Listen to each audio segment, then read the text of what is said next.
Hello, my name is Shannon Rowan. This is my second year at Western and in the Business Management program, and welcome to my final presentation on Cool Beans. Today we will be reviewing the final customer segment and analyzing how the segment interacts with the business and how it determines business activities and partnerships. To review, this coffee shop is located between UWL and WTC. They sell baked goods and custom coffee. They provide a wholesome environment that even parents with children will feel like they can make a stop in. Their main purpose is to provide quality coffee and engage with the community. Their main source of revenue is from transactional sales, both direct and indirect, but that will be covered later in the presentation. To review, the three segments determined to frequent Cool Beans and provide the majority of its revenue are the college professors and instructors, full-time parents, and college students. The reason why identifying these segments is important is because the marketing is then customized to appeal to that target segment. The previous two presentations, college instructors and full-time parents, were analyzed, so the final segment that will be reviewed will be the college student. The college student, typically, they are aged 18 to 24 years old. They are a full-time student at either UWL or WTC. They live on or near the campuses, are typically unemployed, and are always looking for affordable options. The value proposition for this segment would be determined by their pains, such as needing decent study spaces, long wait times, and lack of disposable income. From there, determine that pain relievers would be things such as quality coffee, delicious bakery items, and fast service. And so the college student would be gaining a delicious drink, relaxing environment, and a calming study space for the student. So for this segment, the value proposition statement would be providing a safe study space while satisfying cravings. Cool Beans engages in two main types of customer relationships. The first is that of the personal assistant. This happens when the student visits the retail location. They put in their order with an employee, experience the atmosphere of the shop, view promotional materials and other store items. The other is that of self-service. This occurs when a student makes an order to be delivered or picked up through a third-party application. Currently, Cool Beans is partnered with Eat Streets for this option. The consumer is able to place their order, pay in advance, and determine whether to visit or to skip the line and have it picked up or have it delivered. For this business, they have both direct and indirect channels. Direct channels are where the customer can buy directly from the business, and indirect channels are those that allow the customer to buy through a store or a third-party application. The most commonly used channel is the storefront.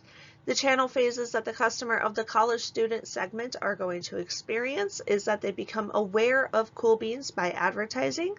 The student views the advertisement, evaluates from hearing what others are saying about the location, and then decides to visit the location, makes a purchase, and then returns later or the next day for the daily cup. After the transaction, Cool Beans continues to improve the relationship by improving the website and increasing partnerships with online ordering applications or the process involved with fulfilling those orders. Cool Beans engages with all four types of resources. They have physical, such as inventory, cups, napkins, items to make the coffee, and bakery items ready to fulfill to-go orders.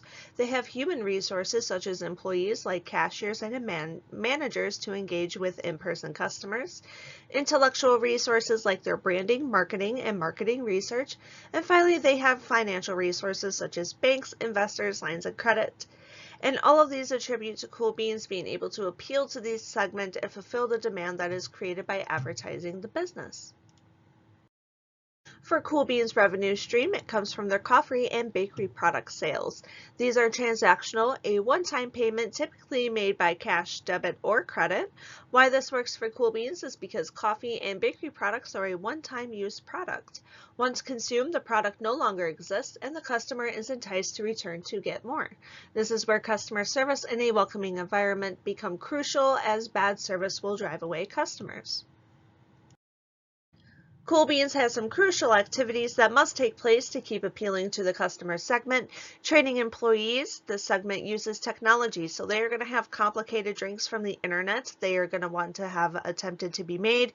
So having a well-trained staff to make these drinks and also the basic ones is a huge activity for this business. Maintaining equipment due to mass orders when students are on lunch and have time to visit the location. Serving orders, maintaining their social media to stay connected with the segment.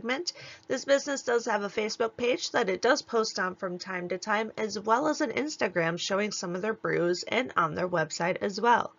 Another activity that is continued is their market research to ensure that advertising is appealing to the markets. And finally, the last key activity is keeping track of sales, making sure that they are consistent and also rising. If not, identifying why and how to solve the problem.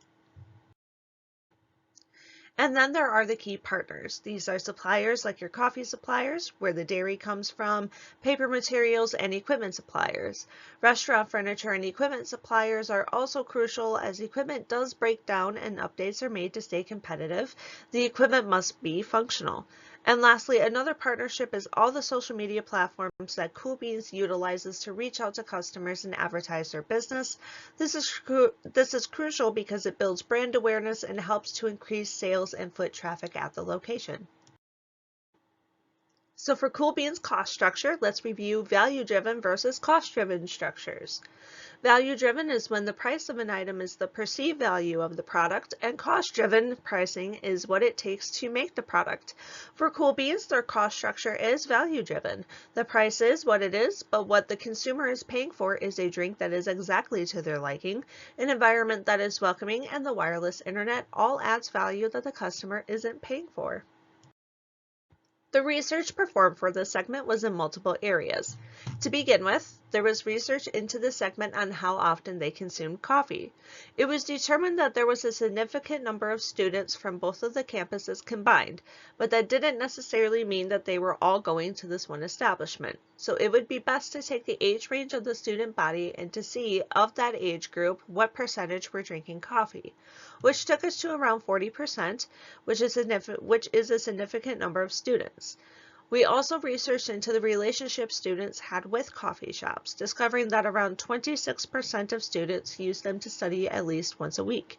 We also researched into the most common forms of payment and how often they were used, with debit cards being the first.